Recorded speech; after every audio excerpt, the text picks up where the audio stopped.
Welcome to Mini's lifestyle. ഇന്ന് കാണിക്കാൻ പോകുന്നത് ഒരു ആലു ഗോബി സബ്ജിയാണ്. ആലു ഗോബി എന്ന് വെച്ചാൽ ഉരുളക്കിഴങ്ങ് കോളിഫ്ലവർ കറിയൊക്കെയാണ് ആലു ഗോബി കറി എന്ന് പറയുന്നത്. അപ്പോൾ ഈ നൊയമ്പ് കാലത്ത് നമുക്ക് എന്ത് കറി ഉണ്ടാക്കും എന്നുള്ളൊരു ടെൻഷനിലാണ് എല്ലാവരും. അപ്പം എന്തെങ്കിലും വെറൈറ്റി ആയിട്ട് നമുക്ക് കറികൾ ഉണ്ടാക്കി നോക്കാം. അതിനു മുമ്പായിട്ട് നിങ്ങൾ ആദ്യമായിട്ടാണ് എൻ്റെ ചാനൽ കാണുന്നതെങ്കിൽ സബ്സ്ക്രൈബ് ചെയ്യാൻ മറക്കരുത്. അപ്പം നമുക്ക് കിച്ചണിലോട്ട് പോകാം. ആലു ഗോബി സബ്ജി ഉണ്ടാക്കുന്നതിന് ആവശ്യമായ സാധനങ്ങൾ: കോളിഫ്ലവർ ഒരു 1/4 കിലോ എടുത്തിട്ടുണ്ട്, ഉരുളക്കിഴങ്ങ് 2 തക്കാളി, 3 സവോള, ഇഞ്ചി, വെളുത്തുള്ളി, കറിവേപ്പില, പച്ചമുളക്. ഇത്രയുമാണ് ഇതിന് വേണ്ടതായ സാധനങ്ങൾ. മസാലയൊക്കെ പിന്നെ കാണിച്ചു തരാം. അപ്പം നമ്മളിത് എല്ലാം ഒരേ ലെവലിൽ ഒരേ കഷ്ണത്തിൽ ഇങ്ങനെ അരിഞ്ഞിട്ട് കുറച്ച് വെള്ളം ഒഴിച്ച് വെക്കണം. വെള്ളത്തിനകത്ത് കുറച്ച് മഞ്ഞളും ഉപ്പും കൂടെ ഇട്ട് വെച്ചിരുന്നാൽ അതിനകത്ത് എന്തെങ്കിലും കീടങ്ങളോ കീടനാശിനികളോ ഒക്കെ ഉണ്ടെങ്കിൽ അതങ്ങ് പോയിക്കോളും. വെള്ളം ഒഴിച്ച് വെക്കാം. സ്വല്പം മഞ്ഞൾപ്പൊടി, സ്വല്പം ഉപ്പും കൂടെ ഇട്ട് വെച്ചേക്കാം. 3 ഉള്ളി നമുക്ക് നീളത്തിൽ അരിഞ്ഞെടുക്കാം. ഇത് നല്ല കഷ്ണങ്ങളായിട്ട് സ്ക്വയറായിട്ട് ഉരുളക്കിഴങ്ങും അരിഞ്ഞെടുക്കണം. ഉരുളക്കിഴങ്ങ് നമ്മൾ സ്ക്വയറായിട്ട് അരിഞ്ഞ് വെച്ചിട്ടുണ്ട്. അതിനെ ഒന്ന് കഴുകിയതിന് ശേഷം നമ്മൾ അതിനെ ഒന്ന് ചെറുതായിട്ട് വേവിക്കണം. ഒരു 3 മിനിറ്റ് വേവിക്കണം. ഇതും 3 മിനിറ്റ് വെന്തതിന് ശേഷം കോളിഫ്ലവറും കൂടെ അതിൻ്റെ കൂടെ ഇട്ട് വേവിക്കണം. ഇതെല്ലാം കട്ട് ചെയ്ത് വെച്ചിട്ടുണ്ട്. ഉരുളക്കിഴങ്ങ് വേവുന്ന സമയം കൊണ്ട് നമ്മൾ ഉള്ളിയെല്ലാം കട്ട് ചെയ്ത് വെച്ചിട്ടുണ്ട്. ഉള്ളി 3 എണ്ണം എടുത്തതിൽ അത് പകുതിയാക്കി വെച്ചിട്ടുണ്ട്. പകുതി നമ്മൾ വറുത്തെടുക്കുന്നു, പകുതി നമ്മൾ ഒന്ന് വഴറ്റിന് ശേഷം അരച്ചെടുക്കാനായിട്ട് മാറ്റി വെച്ചിട്ടുണ്ട്. ഉരുളക്കിഴങ്ങ്, വെളുത്തുള്ളി, ഇഞ്ചിയെല്ലാം മാറ്റി വെച്ചിട്ടുണ്ട്. നമുക്ക് പകുതി ഉള്ളി വറുത്ത് ഊരിയെടുക്കാം. എണ്ണ ഒഴിച്ചിട്ടുണ്ട്. സ്വല്പം ഉപ്പിട്ട് കൊടുക്കാൻ നേരം എളുപ്പം ഫ്രൈ ആയി കിട്ടും. ഉരുളക്കിഴങ്ങ് 3 മിനിറ്റായി. അപ്പോൾ അതിൻ്റെ കൂടെ തന്നെ ഈ കോളിഫ്ലവറും കൂടെ ഇട്ട് കൊടുക്കാം. ഒന്ന് സോഫ്റ്റായി കിട്ടുന്നതിന് വേണ്ടിയിട്ടാണ് ഞാൻ ചെയ്യുന്നത്. ഉപ്പിനകത്തും മഞ്ഞൾ വെള്ളത്തിലും കൂടെ കടന്നതാണിത്. ഒന്ന് സോഫ്റ്റ് ആവട്ടെ. ഇനി ഒരു 3 മിനിറ്റ് കൂടെ അതിൽ കിടന്നൊന്ന് വേവട്ടെ. എന്നിട്ട് നമുക്കതിനെ കോരിയെടുക്കാം. ഉള്ളി ഒന്ന് നോക്കാം. അപ്പോഴത്തേക്ക്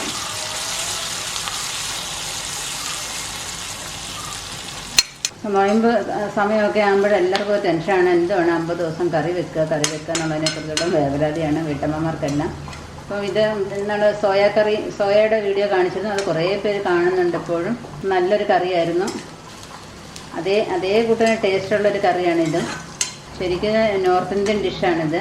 സോയ കറി ഉണ്ടാക്കുന്ന കണ്ടില്ലെങ്കിൽ നിങ്ങൾ ഐ ബട്ടണിൽ നോക്കിയാൽ മതി, ഇട്ടേക്കാം. തീർച്ചയായിട്ടും ഇതൊക്കെ ഒന്ന് ചെയ്ത് നോക്കണം. ഇപ്പം വെന്തിട്ടുണ്ട്. നല്ല ഉരുളക്കിഴങ്ങൊക്കെ നമുക്ക് പരുവായും നോക്കാം. കുഴപ്പമില്ല. നമുക്കതിനെ കോരിയെടുക്കാം. ഈ ഓഫ് ചെയ്യാം. അപ്പോൾ ഉരുളക്കിഴങ്ങിന് 3 മിനിറ്റും കോളിഫ്ലവർ ഇട്ടിട്ട് 3 മിനിറ്റും, അങ്ങനെ 6 മിനിറ്റ് ഇത് കിടന്ന് വേവണം. 6-7 മിനിറ്റായാലും കുഴപ്പമൊന്നുമില്ല. കോളിഫ്ലവറും ഉരുളക്കിഴങ്ങും സോഫ്റ്റ് ആയതിനു ശേഷം കോരിയെടുത്തേക്കാം. നമ്മുടെ ഉള്ളിയും ഫ്രൈ ആയിട്ടുണ്ട്. അത് നമുക്ക് കോരിയെടുക്കാം. രണ്ടും ഒരുമിച്ച് വെച്ചാൽ 2 ഇടവും കണ്ണ് വേണം. ഓരോന്ന് രണ്ടും കൂടെ ബുദ്ധിമുട്ടാണെന്നുണ്ടെങ്കിൽ ഓരോന്ന് വിധം ചെയ്താലും മതി. ആ എണ്ണ സ്വല്പം ഒന്ന് മാറ്റിയേക്കാം. കടു വറുക്കുമ്പോൾ അത് ഒഴിച്ചാൽ മതി. ഇനി അതിലോട്ട് നമുക്ക് ഇഞ്ചി, വെളുത്തുള്ളി ഇടാം. ഒരു കഷ്ണം ഇഞ്ചിയും 3-4 അല്ലി വെളുത്തുള്ളി എടുത്തിട്ടുണ്ട്. അത് എണ്ണയ്ക്കകത്ത് ഇട്ട് കൊടുക്കാം.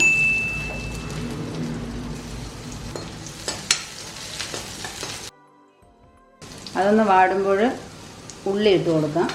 ഉള്ളി, കറിവേപ്പില.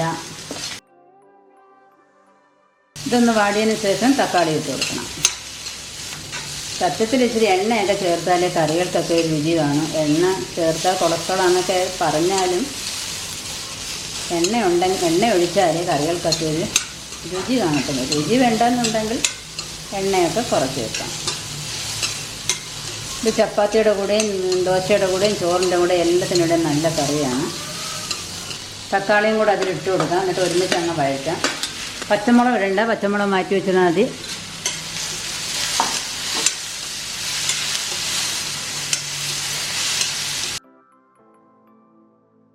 ഈ ഉള്ളി വാടുന്ന നേരം കൊണ്ട് നമ്മൾ വറുത്ത് വെച്ചിരുന്ന ഉള്ളി ജാറിനകത്തിട്ടൊന്ന് അടിച്ച് വയ്ക്കാം. നമ്മുടെ സമയം വെറുതെ വേസ്റ്റ് ആവത്തില്ല.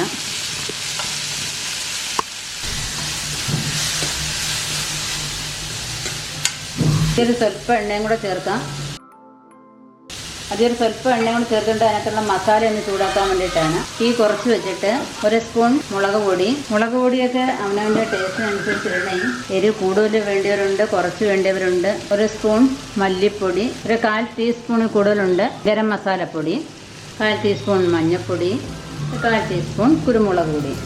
ഇത്രയും സാധനങ്ങൾ അതിലിടണം. 1 സ്പൂൺ മുളക് പൊടി, 1 സ്പൂൺ മല്ലിപ്പൊടി, 1/4 ടീസ്പൂൺ മഞ്ഞൾപ്പൊടി, 1/4 ടീസ്പൂൺ കുരുമുളക് പൊടി, 1/4 ടീസ്പൂണിൽ കൂടുതൽ ഗരം മസാലപ്പൊടി. ഇത്രയും കൂടെ നല്ലതുപോലെ ഇട്ട് വഴറ്റുക. ഇത് ഓഫ് ചെയ്യാം. ഇത് തണുക്കുമ്പോൾ മിക്സിയിൽ അരച്ചെടുക്കണം. എല്ലാം ഒന്നുകൂടെ തക്കാളി എല്ലാം നല്ലതുപോലെ ഉടച്ചെടുക്കണം. നമുക്കിത് അരച്ചെടുക്കാം. തണുത്തതിന് ശേഷം അരച്ചെടുക്കാം. നമുക്കിനി കറി തയ്യാറാക്കാം. കടുവറുക്കാനുള്ള എണ്ണ ഒഴിക്കുക. നമ്മൾ നേരത്തെ എടുത്ത് വെച്ചിരുന്ന ബാക്കി എണ്ണ ഉണ്ടല്ലോ, എണ്ണ ചൂടാകുമ്പോൾ കടുക് ഇട്ട് കൊടുക്കാം. ഇതിലോട്ട് 1 നുള്ളി ജീരകം കൂടി ഇട്ട് കൊടുക്കാം. കടുകൊന്ന് പൊട്ടട്ടെ. ഇതിലോട്ട് പച്ചമുളക് ഇട്ട് കൊടുക്കാം. കറിവേപ്പില ഇട്ട് അരച്ച് വെച്ചിരുന്ന ഉള്ളി, തക്കാളി, മസാല എല്ലാം കൂടെ ചേർത്ത് അരച്ച് വെച്ചതാണ് ഇത് നല്ലതുപോലെ വഴറ്റി കൊടുക്കാം. നല്ലതുപോലെ ഇളക്കി കൊടുക്കണം. നല്ലതുപോലെ ഒന്ന് തിളച്ച് വരണം. നല്ലതുപോലെ ഇട്ട് വഴറ്റാമെങ്കിൽ നല്ലത്. എണ്ണ തെളിയുന്നത് വരെ കയ്യിലൊന്ന് തെറിച്ച് വീഴുന്നത് പൊട്ടിത്തെറിച്ചൊക്കെ ഇങ്ങനെ വരും. അതിലോട്ട് ഈ ഉള്ളി വറുത്ത് വയ്ക്കുന്നതും കൂടെ ഇട്ട് കൊടുക്കാം.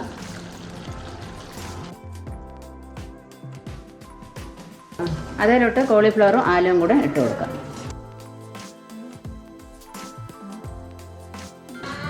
എന്നിട്ട് നല്ലതുപോലെ ഇളക്കി കൂട്ടണം. ആവശ്യത്തിന് വെള്ളം ഒഴിക്കണം. ആലും കോളിഫ്ലവറും കൂടി ഇത് ഇട്ട് കൊടുത്തിട്ട് നല്ലതുപോലെ ഇളക്കിയതിന് ശേഷം ആവശ്യത്തിന് വെള്ളം കൂടെ ചേർത്ത് കൊടുക്കണം.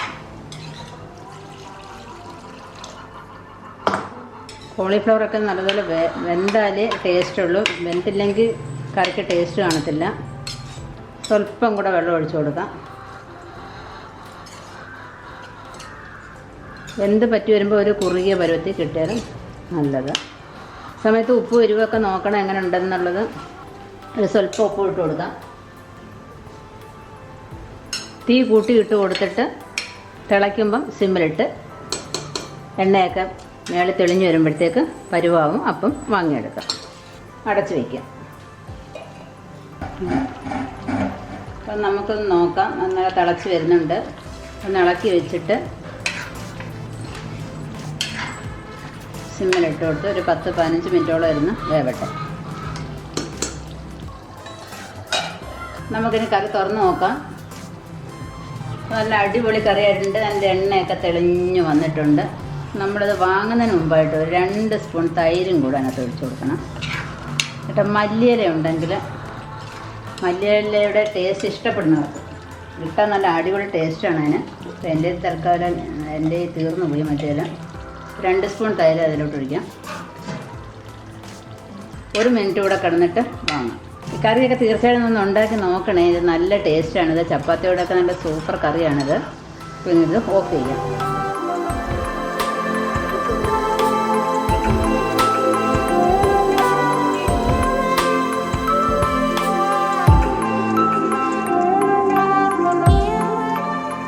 നമ്മുടെ ആലു ഗോബി സബ്ജി റെഡി ആയിട്ടുണ്ട്. തീർച്ചയായിട്ടും നിങ്ങൾ ഇതുപോലെ ചെയ്ത് നോക്കണം. നല്ല ടേസ്റ്റാണിത്. അപ്പം നിങ്ങൾ ചെയ്തതിൽ നിന്നൊക്കെ ചിലപ്പോൾ ഒരു വ്യത്യാസം കാണും. വ്യത്യാസമുണ്ട്. തീർച്ചയായിട്ടും നിങ്ങൾ ചെയ്യണം. ഇഷ്ടപ്പെട്ടുന്നുണ്ടെങ്കിൽ ലൈക്ക് ചെയ്യുക, കൂട്ടുകാരുമായിട്ടൊക്കെ ഒന്ന് ഷെയർ ചെയ്യുക, സബ്സ്ക്രൈബ് ചെയ്യാൻ ഒട്ടും മറക്കരുത്. അതുപോലെ ഞാൻ എൻ്റെ ഫേസ്ബുക്ക് പേജായ മിനി സ്റ്റൈലും കൂടെ ഒന്ന് ലൈക്ക് ചെയ്ത് വിടുക. അപ്പോൾ ഇനി അടുത്ത വീഡിയോയിൽ കാണുന്നവരെ ഞാൻ മിനി. നന്ദി, നമസ്കാരം.